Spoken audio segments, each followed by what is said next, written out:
Uh, Hello, so this is the going to be the part 2 of the video. I'll make another part, like I'll divide it into more parts, but for now I'll just cover the other types of diabetes mellitus. We already covered diabetes mellitus type 1, but now we'll read about the other types.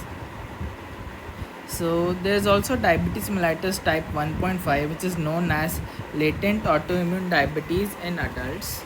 So a LEDA or type 1.5 diabetes mellitus is a variant of type 2 diabetes mellitus. In this diabetes, as we can uh, see, LADA means latent autoimmune diabetes in adults. There is an involvement of antibodies in these type of diabetes. The antibodies involved are anti-GAD, which is anti-glutamic acid decarboxylase antibodies, and anti-ICA or islet cell antibodies. So the management of type 1.5 diabetes mellitus can be done with sulfonylureas like glipizide and also with insulin. So here I have made a table of insulin. So rapid acting insulin, short acting, intermediate acting, long acting, and ultra long acting. So in rapid acting, we know there's lispro insulin, aspart insulin, glulicin insulin. In short acting, there is regular insulin which is given subcutaneously or intravenously. There is intermediate insulin which is neural protamine hagedon. Long acting insulin is detamir or glargine, and degludec is ultra long insulin.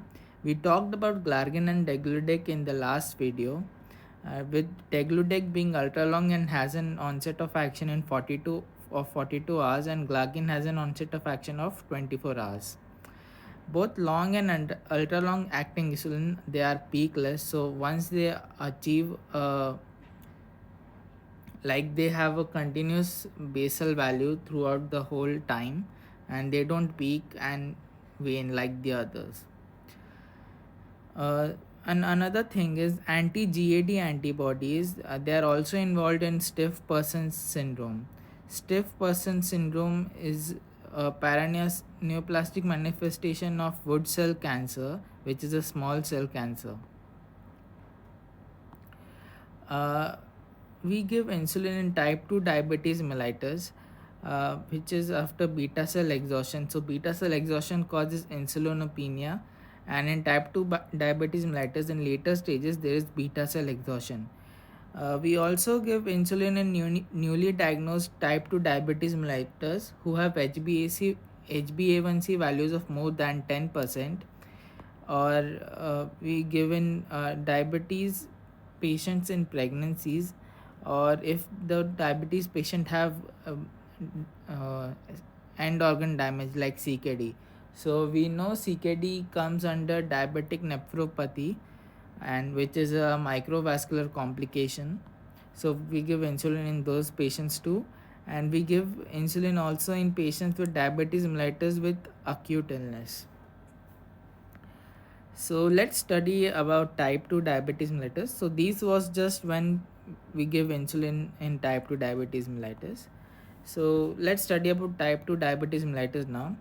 So it is resistance to the effects of insulin due to there is an adipokine axis. So there is weight gain and obesity in the patient, and there is an adiponectin decrease. Adiponectin is known as the guardian angel against obesity, and adiponectin is one of the factors which does not lead to obesity, but as it decreases in type 2 diabetes mellitus and adipokines increases, the patient is at a very high risk to get obesity. There is also muscle wasting in type 2 diabetes mellitus, and the patient can be called a cow's potato because of asthenia. So that is muscle wasting. And in radio immunoassay or RIA, there will be increased insulin receptor resistance, and the inheritance of type 2 diabetes mellitus is polygenetic. So what is the treatment of type 2 diabetes mellitus? So treatment of diabetes mellitus is diet control, which can be carbohydrate intake can be restricted, and you should take low glycemic index foods like oat, multigrain or brown bread, or multigrain atta. You can not eat red meat, like red meat is really bad. White meat like chicken is okay. You should avoid restaurant food because they have trans fat, so you cannot eat food from any fast food chains. And for fats, butter or desi ghee should be avoided, but you can take butter, but in small amounts, not in large amounts. And you can use polyunsaturated fatty acids like sunflower oil, safflower oil, or olive oil. There should be light aerobic exercises, like the patient should do jogging for 30 minutes per day for at least 5 days a week, because it will increase the amount of GLUT4 receptors, which will promote the entry of sugar into the muscle.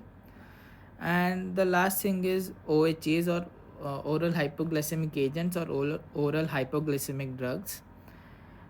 These are used in newly diagnosed case of type 2 diabetes mellitus. There are a lot of drugs under OHAs, or oral hypoglycemic drugs, and we will study about each of them in the next part of this video. I know the last part was a really long video, and I think it will also be really tough for me to keep up with it. So that is why I'm going to break this off in another part where we'll study about the drugs and each class of the oral hypoglycemic drug. And still, this is just a video for my own purposes, but if anyone else is watching, I am grateful and I hope it has helped you.